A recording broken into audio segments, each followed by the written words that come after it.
Friends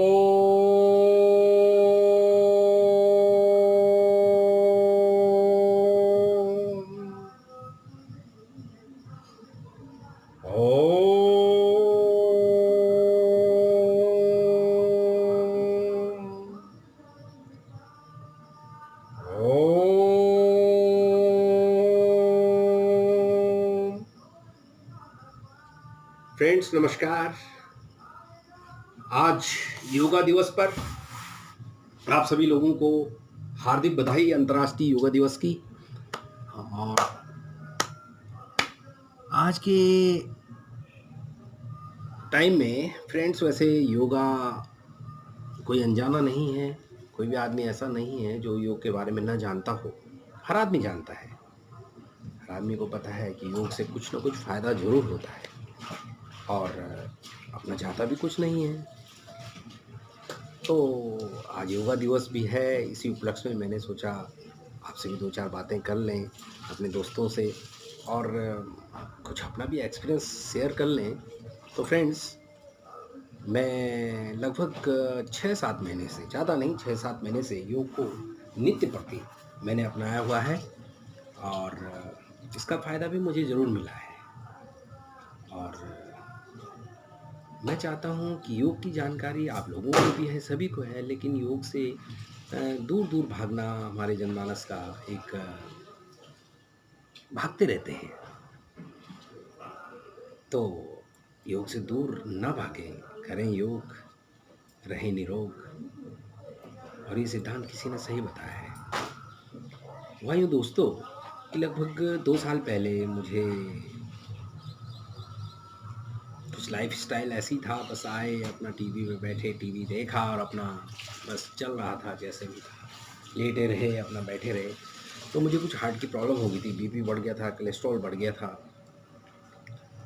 तो फिर दवाइयाँ शुरू हो गई, बड़े बड़े पत्ते, ये कोलेस्ट्रॉल, ये बीपी, ये वो, बड़ी बड़ी गोलियाँ। कुछ टाइम तक मैं काफ़ी पजल हो गया इन गोलियाँ खा खा कर। तो जैसे मैं आपको सजेस्ट कर रहा हूँ कि योगा करें, ज़रूर करें, आलस्य ना करें। इसी तरह मेरे एक दोस्त ने काफ़ी बड़ा मुझे इस पे लेक्चर दिया। उसका लेक्चर में दिमाग में बैठा। दूसरे दिन से मैंने सोचा कि स्टार्ट करता हूँ। थोड़ा स्टार्ट करने लगा, थोड़ा फूँ-फाँ जैसा भी था, जितना आता था थोड़ा बहुत करने लगा। 2-4 दिन बाद फिर भूल गया। लेकिन फिर ऐसी कंडीशन आई कि वो दोस्त मुझे उसका फॉलो करने लगा और बोलने लगा, भाई क्या प्रोग्रेस है, कर रहे हो नहीं कर रहे हो। तो मैं कुछ बहाने से बनाने लग गया, लेकिन मुझे अंतरात्मा मेरी कचोटती रही कि उसने मुझे बताया था, मुझे करना चाहिए था। तो फिर दोस्तों मैंने शुरू किया तो जितना मुझे आता था 2-4 स्टेप मैंने उन्हीं से सीखे हैं। 2-4 स्टेप मैंने टीवी वगैरह में देख करके और मैंने शुरू किया तो फ्रेंड्स लगभग 2-1 महीने बाद मुझे लगा कि इससे थोड़ा फ़ायदा हो रहा है। जो नीरसता, एक तरह की बोरनेस सी लाइफ में हो गई थी, उसमें कुछ थोड़ा आराम से लगा, अच्छा लगा। इस बीच में मैं बीपी चेक डॉक्टर साहब से कराता रहा, गोलियाँ तो मैं खा ही रहा था। तो वो भी कहने लगे कि सडनली तुम्हारा बीपी नॉर्मल आ रहा है, ये ठीक है। तो गोलियाँ खाने के बाद चेक करा रहे हो या पहले करा रहे हो? तो कोइंसिडेंस ऐसा था कि मैं गोलियाँ खाने से पहले ही उनसे चेक करा रहा था। तो उन्होंने कहा गोलियाँ खाने से पहले अगर आपका बीपी इतना आ रहा है तो ये ठीक चल रहा है, बढ़िया चल रहा है। फिर मैंने उनको बताया कि डॉक्टर साहब मैं लगभग 2 महीने से एक्सरसाइज वगैरह, योगा, प्राणायाम वगैरह कर रहा हूँ, कपालभाति, अनुलोम-विलोम। तो उन्होंने कहा बहुत अच्छा, रेगुलर कर रहे हो? मैंने कहा यस। तो उन्होंने कहा ठीक है, तो आपको चेकअप में रखते हैं। तो उन्होंने मुझे कहा कि बार-बार इसको नोट करते रहो, आपका बीपी कितना जा रहा है। तो फ्रेंड्स आज की डेट में मेरा बीपी नॉर्मल है, बिल्कुल नॉर्मल है काफ़ी टाइम से। और दवाइयाँ भी मैंने लगभग डॉक्टर साहब की सलाह पर आधी कर दी हैं। जितनी मैं खाता था उतनी दवाइयाँ मैंने बिल्कुल आधी कर दी हैं। कोलेस्ट्रॉल वगैरह की तो दवाइयाँ मैंने बंद कर दी हैं, क्योंकि पसीना मैं इतना निकाल लेता हूँ कि कोलेस्ट्रॉल शायद जमा ना हो पाए। तो बीपी वगैरह की गोलियाँ आधी हो गई, आधी गोली खा रहा हूँ, क्योंकि प्रॉब्लम बीपी का ऐसा है कि इसे कॉम्प्रोमाइज़ नहीं किया जा सकता। तो फॉर अपने सेफ्टी के लिए यूज़ करनी पड़ रही है। लेकिन वैसे डॉक्टर साहब का कहना था कि आप कुछ टाइम बाद इसको छोड़ सकते हैं। तो इसीलिए दोस्तों मैं ये चीज़ आपसे शेयर करना चाह रहा था कि बीपी, शुगर, कोलेस्ट्रॉल वगैरह प्रॉब्लम्स इससे दूर हो सकती हैं। जैसे बड़े-बड़े विशेषज्ञ बताते हैं, हम तो इसके एक छोटे से प्रशिक्षु हैं, सीख रहे हैं। और जैसे मेरे दोस्त ने मुझे बताया था और मैंने उसको फ़ॉलो किया और मुझे उसका फ़ायदा हुआ, तो मैं चाहता हूँ मेरा कोई ना कोई दोस्त मेरी इस बात को फ़ॉलो करे और उसको फ़ायदा मिले। लेकिन अगर कोई गोलियाँ, दवाइयाँ वगैरह आप खाते हैं, तो यूँ ना सोचिए कि मैंने जैसे ही व्यायाम शुरू किया, प्राणायाम शुरू किया तो मैं गोलियाँ छोड़ दूँ, नहीं। ये डॉक्टर साहब की सलाह से ही छोड़ना है जब आपको अच्छा लगे, डॉक्टर साहब कहें तो। ओके दोस्तों, इसके साथ ही योगा तो आप लोगों ने ज़रूर किया होगा, आज तो कम से कम किया होगा क्योंकि आज ही अंतर्राष्ट्रीय योगा डे है। और योग तो भारत की देन विश्व का है, इसलिए हमें तो ये तो हमारे देश की संस्कृति से जुड़ा हुआ है, तो हमें तो इसको ज़रूर अपनाना चाहिए।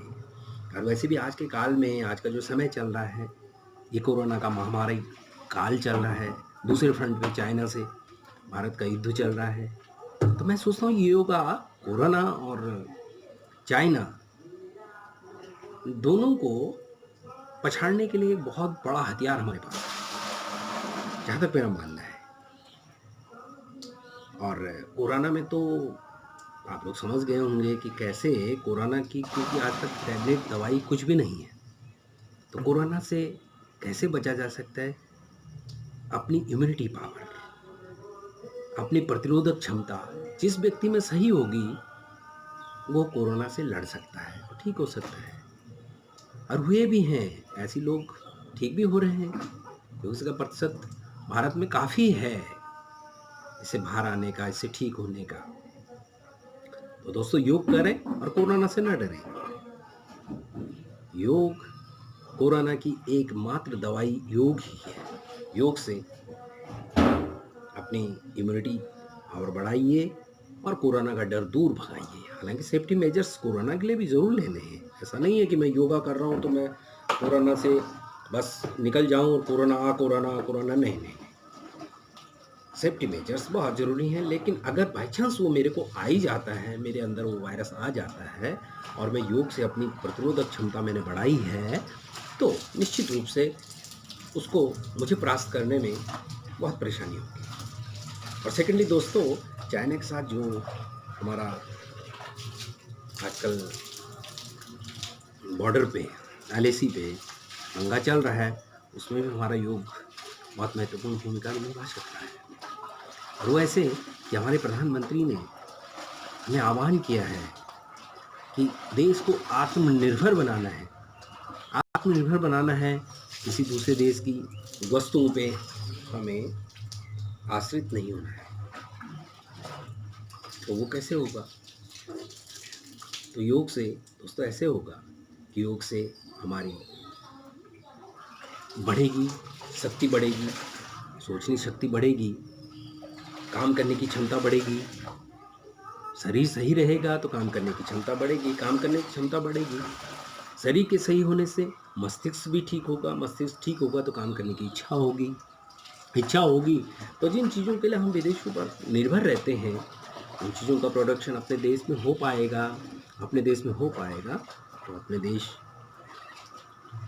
को आत्मनिर्भर हम बना पाएंगे, अपने समाज को, अपने देश को, अपने परिवार को आत्मनिर्भर बना पाएंगे।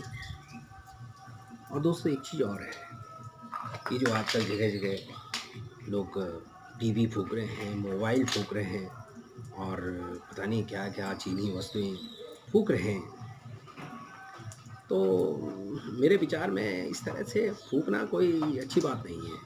हाँ, चीनी वस्तुओं का बाइकआउट होना चाहिए। हमारे मोबाइल में जितने भी चीनी ऐप्स हैं उनको हमें डिलीट करना चाहिए, क्योंकि उनसे बहुत ज़्यादा पैसा चाइना को जाता है। लेकिन जो वस्तुएं हम यूज़ कर रहे हैं, जो हम पहले ही खरीद चुके हैं, उनको आप डिस्ट्रॉय करके किसका नुकसान है? चाइना को तो कोई नुकसान नहीं होगा, नुकसान हमारा ही है। अगर मैं अपना टीवी फोड़ देता हूँ तो किसका नुकसान है? मेरा इंडिविजुअल नुकसान है, मेरे देश का नुकसान है। तो इस तरह से तो नहीं हो पाएगा। लेकिन हाँ, फ्रेश जो माल है, फ्रेश जो चीज़ें हैं, फ्रेश जो सामान है, वो हमें चाइना, मेड इन चाइना बिल्कुल नहीं लेना है। इस चीज़ की शपथ लेनी है। तो दोस्तों, इसके साथ ही आप लोगों को मैंने बोर तो नहीं किया ना? तो फ्रेंड्स, उम्मीद करता हूँ आप लोग इस योग दिवस पर एक संकल्प ज़रूर लेंगे कि निरंतर योग को अपनाएंगे, योग करेंगे और निरोग रहेंगे। यही मैं कामना करता हूँ। And thank you very much. Thank you.